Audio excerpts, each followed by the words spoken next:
She sat in the cold, dimly lit interrogation room, a bandage still covering the wound on her forehead. Across from her, the officer who had thrown her to the ground just hours ago couldn't even meet her gaze. His hands trembled as the truth finally caught up with him. But what happened next would shake the entire police department to its core and change the system forever. But let's start from the beginning. Officer James Thompson had served in the police force of a mid-sized American city for over a decade. Known for his strict adherence to the law, he had a reputation among his peers for being tough, especially in neighborhoods predominantly inhabited by African Americans. Unbeknownst to many, James harbored deep-seated prejudices, influenced by his upbringing in a household where such biases were commonplace. One evening, while patrolling a residential area, James noticed a black woman, Dr. Angela Martin, standing beside a parked car. She appeared to be searching for something in her bag. Without any justifiable reason, James approached her with suspicion. "Ma'am, what are you doing here?" he demanded. Startled, Angela looked up. "I'm just looking for my keys.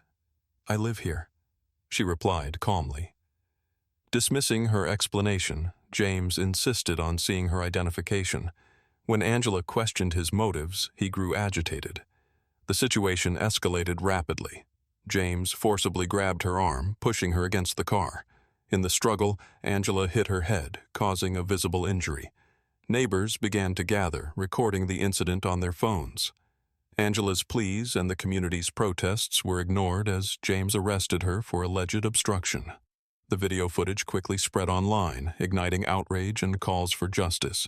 The following morning, the police department was abuzz with discussions about the viral video. Chief of Police, Robert Hayes, summoned James to his office. "Thompson, explain your actions," Chief Hayes demanded, his tone stern. James defended himself, claiming Angela was uncooperative and posed a threat. Unconvinced, Chief Hayes decided to investigate further. He reviewed Angela's records and was shocked to discover that Dr. Angela Martin was not only a respected neurosurgeon, but also the newly appointed head of the city's Police Oversight Committee, a civilian body established to address police misconduct. Realizing the gravity of the situation, Chief Hayes arranged for Angela's immediate release and scheduled a meeting with her. Dr. Angela Martin walked through the grand glass doors of the police department, her head still aching from the injury. She wore a navy blue blazer over a crisp white blouse, matching tailored pants and low heels. A bandage covered the left side of her forehead, a stark reminder of the previous night's injustice. Her expression was calm but firm. She was here for accountability. Inside the station, tension was palpable. Officers whispered as she passed, their eyes darting between her and the conference room. Some were uneasy, knowing the video had sparked nationwide outrage. Others, particularly those sympathetic to James Thompson, looked at her with resentment. Angela was escorted into a large, dimly lit conference room. The atmosphere was heavy, the air thick with anticipation. Sitting across the table was Officer James Thompson, his uniform neatly pressed, but his confidence visibly shaken. His jaw was clenched, his hands folded tightly on the table. Chief Robert Hayes sat beside him, his demeanor professional but stern. Angela took her seat without hesitation, placing her hands flat on the table. She met Thompson's gaze directly. "Officer Thompson," she began, her voice even. "Do you recognize me?" James shifted uncomfortably in his chair. "No, ma'am," he muttered, looking away. Angela let out a quiet breath, then leaned forward slightly. "I'm Dr. Angela Martin, neurosurgeon, community leader, and as of 2 weeks ago, chair of the Police Oversight Committee." A visible shudder ran through James's body. His fingers twitched. The weight of his mistake was finally sinking in. Angela didn't stop. "Last night, you assaulted me without cause. You humiliated me, brutalized me, and threw me in a jail cell, not because I was a threat, not because I was breaking the law, but because of what? Because I was a black woman standing near a car in my own neighborhood?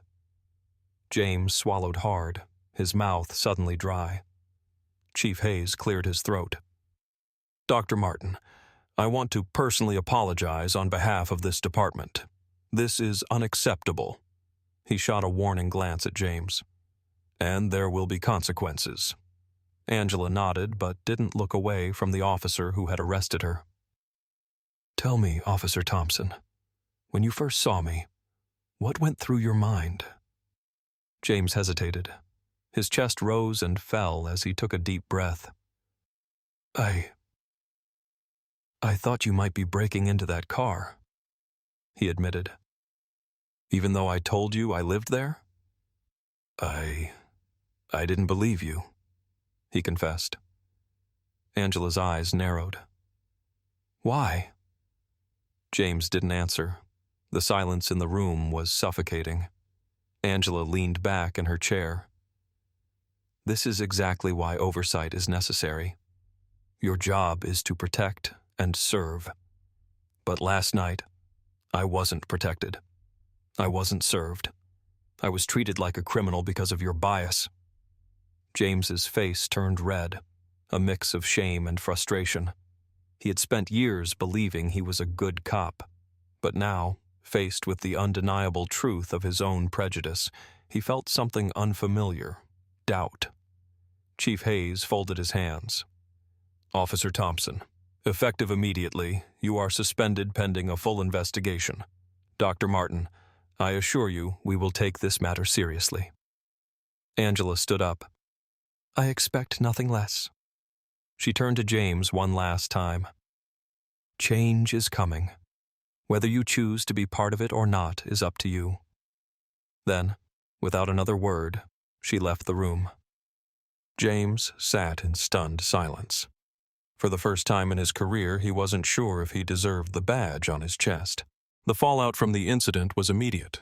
The video of Angela's arrest had gone viral, sparking national outrage. Protesters flooded the streets outside the police department, holding signs that read, Justice for Dr. Martin, and End Police Brutality. The media swarmed the story, and pressure mounted for swift action.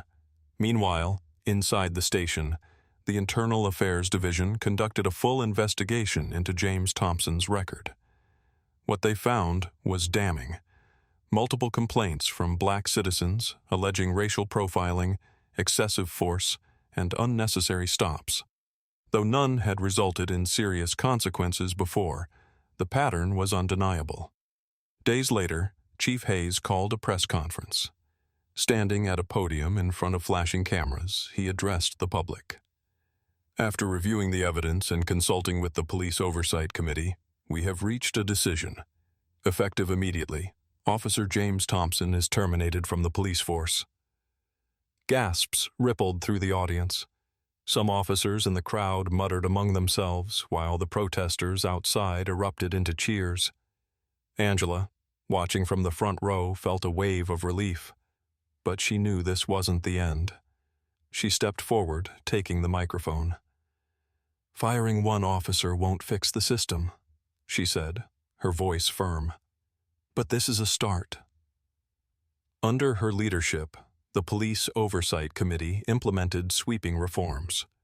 Mandatory racial bias training, stricter body camera policies, a zero-tolerance policy for officers with multiple misconduct complaints, and most importantly, a renewed focus on rebuilding trust between the police and the community.